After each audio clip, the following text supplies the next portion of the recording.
Bonjour les amis, vous aimez La Rochelle, vous aimez ses fortifications, vous aimez ces deux tours, mais il n'y a pas que les tours de La Rochelle fortifiées et nous protégeant de l'intérieur, il y a aussi toutes les fortifications littorales, car il faut savoir que le meilleur pouvait venir de la mer, mais le pire pouvait venir de la mer, et l'ensemble des pertuis qui déversent les flots de l'océan dans le havre, la baie de La Rochelle, avaient besoin d'être protégés. Un certain nombre de dispositifs sur à l'échelle de tout le département a été conçu. C'est un des plus beaux systèmes de défense qui reste encore visible et compréhensible à l'échelle de la planète d'ailleurs. Jean-Louis Mahé, notre guide historien qui nous fait découvrir La Rochelle, mais plus encore, a édité un livre qui s'appelle Fortification du littoral charentais, 7 balades. Vous prenez un petit morceau, alors je sais pas, on verra, ça dure 3 km, 4 km, 5 km, et vous comprenez à chaque fois un des mécanismes des protections littorales depuis la vallée de la Charente, l'entrée des sphères de la Charente, jusqu'à ici la baie de l'Aiguillon. Sa première balade, elle est consacrée à Chef de baie, c'est La Rochelle, rive nord, l'océan entre à La Rochelle, rive nord, Chef de baie. Deux beaux dispositifs historiques. Jean-Louis, bonjour. Bonjour Denis, bonjour à tous. Alors, ce dispositif de Chef de baie, c'est une des 7 balades. C'est vrai que ce département est fortement doté et intelligemment doté. Oui, alors c'est une première balade qui démarre à Chef de baie, mais qui se poursuit sur toute la ville de La Rochelle, enfin la ville médiévale et ancienne, avec les diverses fortifications, comme on a pu déjà le voir dans des précédents reportages. Et puis après, effectivement, le département est particulièrement riche en fortifications.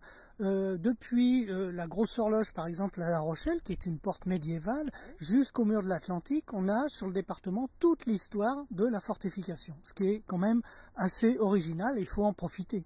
Première balade, elle est mixte celle-ci, elle démarre il y a très longtemps dans l'histoire, mais chaque point haut, chaque point fort servait à la guerre d'après, jusqu'à la guerre 39-45, où ici, à Chef de baie, tout a été utile à tout. Un dispositif de deux réalisations monumentales, cette tour, vous allez nous rejoindre, essayez de pas tomber, cette tour qui s'appelle la tour carrée, je sais bien que vous aimez le percher, c'était une tour de guet, entre autres, mais elle était jumelle avec une batterie un petit peu plus loin, ça marchait par deux. Voilà, c'est toujours indissociable, la batterie et la redoute. Ouais. Donc là, on est devant la redoute. La redoute, en fait, en fortification, ce n'est qu'un élément de fortification de repli et de casernement des troupes qui servent la batterie. C'est un établissement de logistique, d'intendance, d'appui. Celle-ci est tout à fait typique, je dirais, de ce type de fortification, c'est-à-dire qu'elle est organisée sur 3 niveaux. Dessous, il y a une cave voûtée à l'épreuve des bombes, donc, où on entrepose les vivres et surtout les munitions. Alors, c'est voûté justement pour éviter que ces munitions explosent. Le second niveau, comme on voit sur les plans de coupe, c'est pour le casernement. Donc, on revoit, il y a une cheminée. Une belle cheminée, c'est grand, c'est spacieux. Mais bon, c'est l'endroit où les troupes logeaient et mangeaient.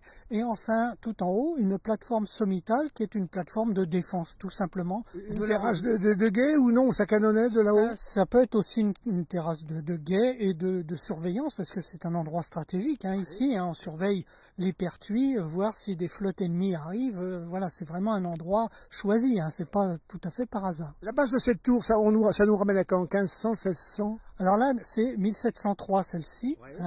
Elle s'inscrit dans le cadre des fortifications de la fin du XVIIe siècle, qu'on a commencé en 1689. Et comme on a vu la porte royale, la porte dauphine, c'est un élément aussi de cette fortification, un élément extérieur, bien sûr, qui sert à protéger la place forte, qui est un petit peu en retrait. On dit que Louis XIII est venu ici à un moment se détendre. C'était ici ou c'était à la batterie là-bas? C'est à la batterie, on ira tout à l'heure. On le verra tout à l'heure. Elle n'a pas toujours été équipement public et de défense. À un moment, Dieu merci, la paix arrive, le XXe siècle, le progrès, on passe à autre chose. Et il y a un particulier qui achète ce truc. Alors en fait, oui, elle n'a pas été recyclée comme beaucoup, notamment par les Allemands, qui ont utilisé des anciennes fortifications pour les mettre au goût du jour et les intégrer au mur de l'Atlantique. Celle-ci, non, n'était pas suffisamment bien placée, suffisamment intéressante, je suppose. Et donc, après, elle a été déclassée. Et ce sont des particuliers qui ont habité ici. il n'y a pas si longtemps, hein, il y a quelques dizaines d'années, peut-être 20 ou 30 ans, il y avait encore des particuliers ici. Jean-Louis, ici sur la côte rochelaise, ça complète le dispositif juste en face sur la côte rétaise, qui lui aussi, on voit bien avec Saint-Martin, etc., c'était des villages de vie, mais c'était des villages de protection aussi. En amont de ces ouvrages-là, addition de parcours du combattant pour l'ennemi qui voulait rentrer dans les havres de La Rochelle, pas très accessible à de La Rochelle. Il a fallu faire pareil pour protéger Rochefort à l'époque d'une remontée possible dans la Charente. Oui, alors toutes ces fortifications ont eu un grand intérêt stratégique à partir du moment où on a créé le port militaire de Rochefort en 1666. Donc la refortification de La Rochelle en 1689 rentre aussi dans ce cadre. C'est-à-dire qu'il fallait protéger les abords, parce qu'on construisait des vaisseaux de guerre à Rochefort, mais comme la Charente n'était pas très navigable pour des bateaux de guerre armés, c'était les coques qui remontaient la Charente, et après on allait les armer en rade de l'île d'Aix. Et donc il fallait protéger tout cet environnement par alors, le principe de la fortification à l'époque, c'est de croiser les tirs de batterie pour éviter que quelqu'un puisse passer dans les bras de mer, enfin surtout entre Chassiron et l'île de Ré, donc qui était le passage principal pour les gros bateaux. Il faut que ce soit à portée de boulet, parce que bon, ça a fait des progrès, mais au début les boulets n'allaient pas forcément si loin. C'est pour ça qu'il fallait multiplier les petits fortins pour que de boulet en boulet, ouf, la passoire s'installe. Mais le temps de construire, parfois, la poudre avait fait des progrès qui faisaient que les boulets pouvaient parvenir sans qu'on ait besoin de créer, y compris Fort Boyard qui n'a jamais servi. C'est un petit peu l'histoire de la fortification, surtout à partir de la seconde moitié du 19e, où les progrès de l'artillerie et des munitions aussi vont faire que tout ce système défensif, basé donc sur des croisements de feu, devienne obsolète et inutile. Donc il y a eu aussi de ce côté-là, parce que l'histoire de la fortification, en fait, c'est aussi l'histoire des défenseurs et des assiégeants. C'est-à-dire les uns essayent de prendre le dessus, aussitôt les autres cherchent une réplique pour prendre l'avantage. Voilà. En matière de siège, on parle toujours du siège 128, Richelieu, etc. Sauf que, comment dirais-je, La Rochelle avait apporté son tribut. Quand même. 5 sièges, elle s'est un peu coltée depuis quoi, l'an 1500 jusqu'à 500 ans de sièges successifs. Ah non, le premier était au XIIIe siècle, au XIIIe siècle, et après, le siège de 1628 est le plus connu. Après, on parle beaucoup en ce moment du dernier siège, donc celui d'août 44 à mai 45, qui est encore bien présent dans les mémoires et dont on va fêter bientôt le 80e anniversaire de la libération. Toutes les fortifications anciennes rochelaises de bord de côte ont muté en béton allemand. Ça a été intégré pour toutes. C'est parce que celle-ci, elle ne donne pas l'impression d'être bétonnée. Un peu plus haut à Chef de Baie, dans quelques instants, on va le voir. Là, ça a servi de base béton. Mais là, apparemment, ce moment de l'histoire a laissé passer là. Non, comme je le disais, celle-ci n'a pas resservi. C'est un peu l'histoire de toutes les fortifications, les points de fortification. Certaines ont été mises au goût du jour, notamment au XIXe siècle. Il y a eu en France un programme de fortification des côtes vers 1840, un grand programme. Donc on a choisi un certain nombre de sites qu'on a modernisés, et après au cours du 19e aussi, et les Allemands ont fait pareil avec le mur de l'Atlantique. Certaines, comme on va voir tout à l'heure, ont été recyclées. Alors les amis, vous l'avez compris, c'est un bel espace, mais un espace nature par-dessus tout. Il a été aménagé, mais très sobrement, pour qu'on soit vraiment ici en fusion-confusion avec la nature.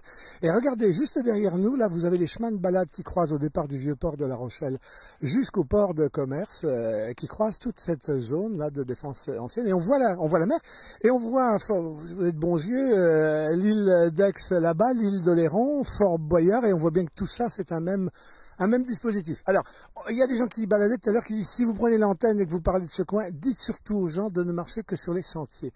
La qualité de ce lieu, c'est la nature dès qu'on la piétine, elle n'aime pas ça, elle se détruit. Eh bien écoutez, restez sur les sentiers, allez pas sur les pâtures, etc. Laissez fructifier cet endroit. Et je vous propose qu'on aille faire ce saut sur le complément de celle-ci, donc qui est la batterie là-bas. Ici, c'est la Redoute. Voilà, un coup de vélo, on y est. Allez, attention les amis, un coup de vélo, on saute, on appuie sur le dérailleur, 5, 4, 3, 2, 1, top, stabilisation des réacteurs, j'ai atterri du bon côté, oui, je pensais que j'allais atterrir là, mon bon Jean-Louis, bon voyage, je suis bon.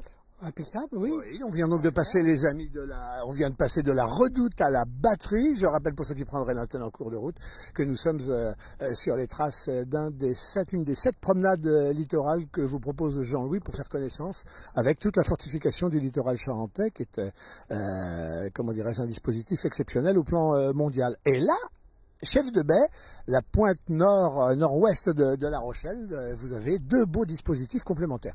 On vient de faire la petite Redoute, on fait maintenant la Batterie. Alors dites donc, j'ai l'impression qu'on est plus dans un décor de film, on est pas loin du Puy du Fou, là il y a des châteaux, il y a des châtelains, on n'a rien à voir avec de la défense militaire. Et on verra après, 39-45 est passé par là. Oui, là c'est un endroit stratégique qui a déjà été fortifié au siège de 1572-73. Après, en 1628, au grand siège de 1628, oui. Une nouvelle fortification vient là. Et d'ailleurs, il y a une anecdote, c'est que Louis XIII, à la fin du siège, il était sur place, mais il s'ennuyait ferme. Il chassait, mais il n'avait rien d'autre à faire. Et sur la fin du siège, il y a une flotte anglaise qui est venue, et donc on a fait la canonnade à partir de ce plan fortifié, et Louis XIII est venu voir un peu d'agitation, l'odeur de la poudre et tout ça, donc il a assisté en personne à cette canonnade sur les bateaux anglais. Et ensuite, donc, cette fortification a encore évolué à ce stade comme on le voit ici, c'est-à-dire une fortification, une batterie, donc c'est un endroit où il y a vraiment les canons. Les canons, c'est fait pour tirer loin, c'est fait pour empêcher que les bateaux rentrent. Là, c'est vraiment un ouvrage important. Et donc là, cette batterie, cette batterie date de 1862-63. Elle rentre dans un plan de fortification du littoral des années 1840.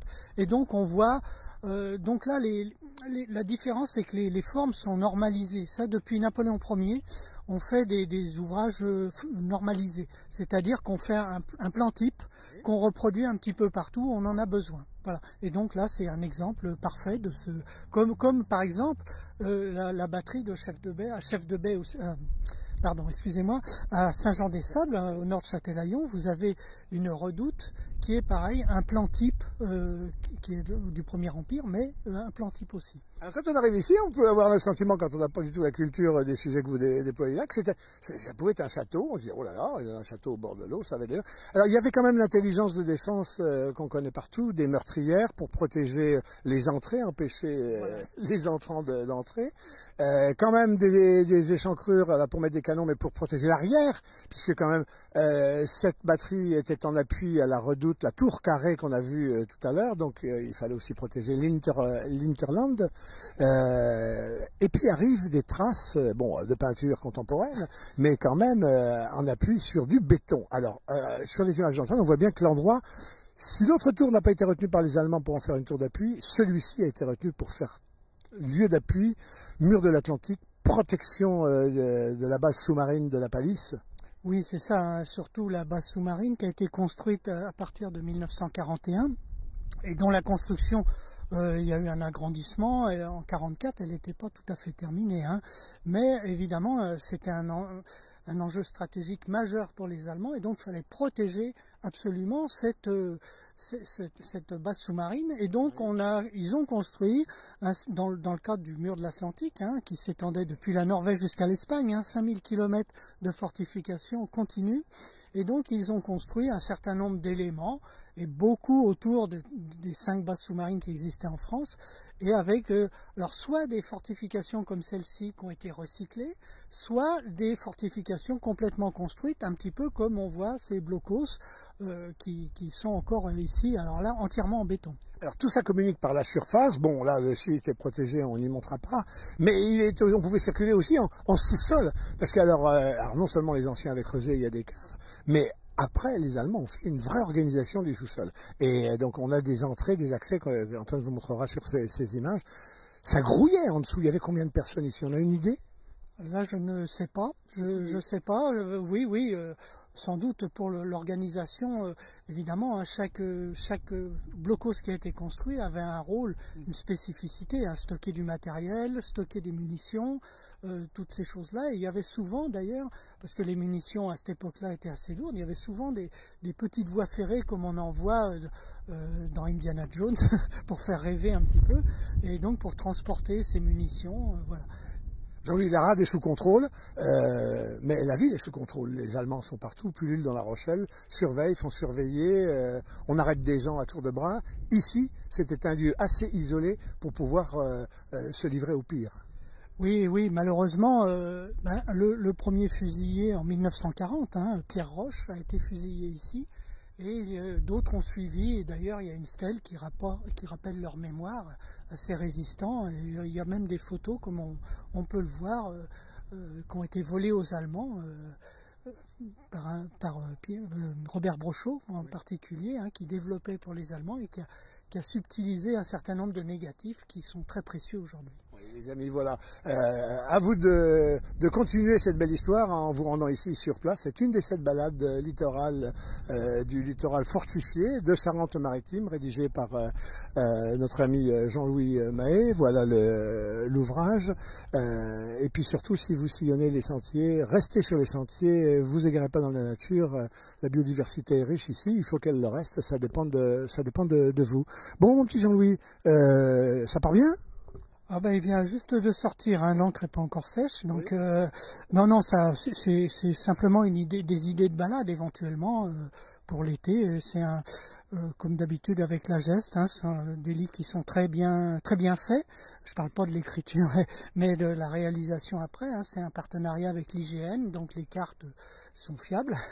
Et donc voilà, à déguster. Si l'idée si vous savez pas quoi faire, une idée parmi d'autres. Allez, les amis, une bonne balade, vous en sortirez grandi, aéré, et puis on vous en propose d'autres. On vous lâche pas. À tout bientôt, à tout bientôt. À très bientôt, oui. Merci Antoine pour ces belles images.